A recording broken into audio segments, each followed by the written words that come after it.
Rusame reader, Rusong, and today I will be reading to you from Sticky Notes and Trinkets by RainbowStar_772. That's me! Now, on to Chapter 16, Hopeful Wishes and Happy Climbers.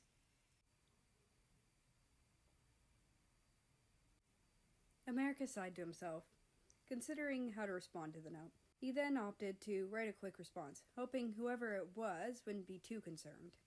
It wasn't something he wasn't used to. He was used to it. People writing crappy stuff on his desk. He was careful, though. He didn't want to worry Miss Dackerman. He always wiped it away before she could see. It wasn't anything new. The F slur, a couple KYS's, and a fat ass. And way too many calling him a whore or slut. Not that he even knew the definition of those.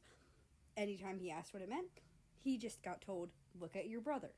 Don't be like that." And when he'd asked Canada, his younger brother literally said, "I'm not going to corrupt the baby." He was not for the streets, thank you very much. He opted to write, "Nothing I'm not used to. Just a few insults written on my desk," and left it smoothed out over the desk, taking a guess that the person, the same one leaving him the "You're beautiful" notes, mind you, would probably come and collect it after class. He was distracted from that train of thought when he heard something else hit his desk. It sounded light, not making too much noise, just enough to pull him away from his thoughts. He looked down to see what it was. His stomach sunk when he saw another piece of paper. He reluctantly unraveled the paper, knowing the likelihood of the note being good or nice was extremely low. He started to reluctantly unravel it to read it. He was pleasantly surprised and a bit flustered that the note wasn't derogatory, but rather had a "You're such a pretty boy" written on it. And it was the same handwriting as the sticky notes in the previous note. He carefully tucked the note into his notebook to keep it for later. He smiled a little to himself. That note made his day feel a little bit better. Maybe today would be an okay day. He could hope, dang it. Eventually, the second period was over, and it was time to head to lunch. He paused in the hall when he noticed that Russia, he'd come to learn the name of the handsome fellow he'd wanted to help the other day, was wearing the knitted scarf he'd put in his locker. He internally jumped for joy, snapping a quick, very motion-blurred picture. He had to tell Liz. She'd lose her damn mind over it. He quickly made his way to the library. Once there, pulling out a salad from his bag, thank God for his dad understanding his dietary restrictions, he settled himself in his favorite quiet corner, opened his salad, and turned on his phone. He sent the picture to Liz, who went by the Discord name of "I Work for Satan 666, with a caption of "Keyboard Smash." She responded to this with an "Whoa, he accepts?" He laughed as he responded in the affirmative. He then continued to eat his salad while he texted Liz. She was one of the few people in his corner, though she was only an online friend. But does he know it's you, though? It's an important question. No. Burp brain. Bird emoji. Hush. Tell him. If he isn't okay with it, he doesn't deserve you. Ooh, ooh. I don't want to risk it, Liz. Risk it for the biscuit. I don't want to risk it for the biscuit. Well, you should.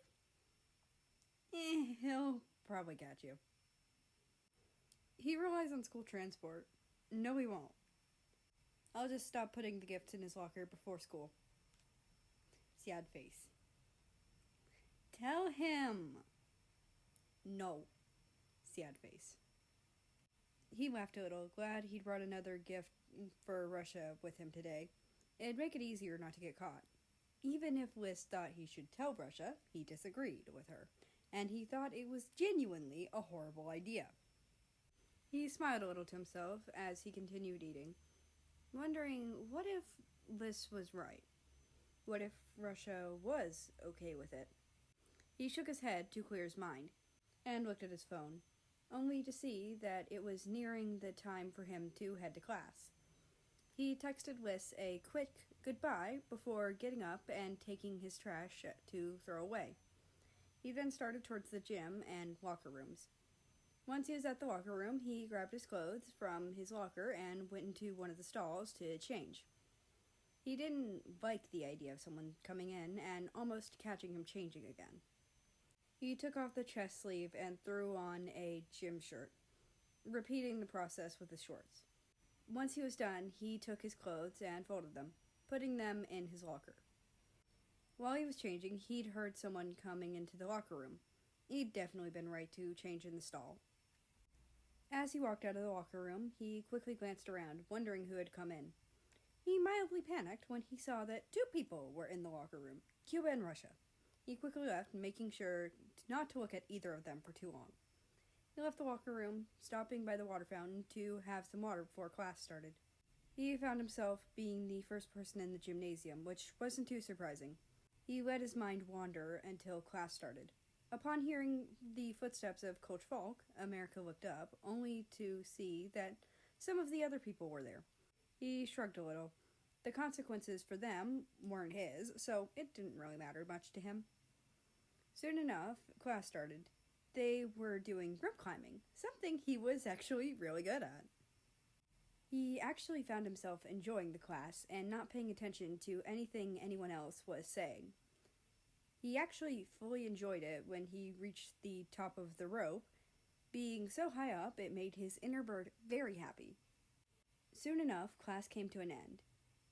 So he made his way back to the locker room and changed before heading to his last class of the day. Their teacher, Mr. Reinhardt, was back in front of the classroom. A slideshow pulled up.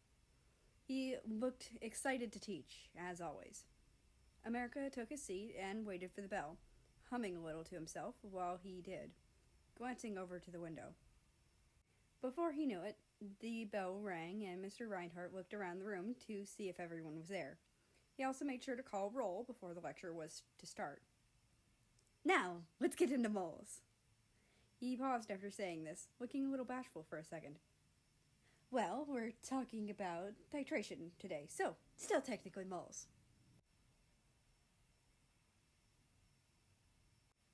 And that is the end of this chapter. I hope you enjoyed. Anyway, I'd like to invite you to join the Discord, which is linked down in the description below. That being said, I hope you have a nice rest of your day, night, or whatever it is for you.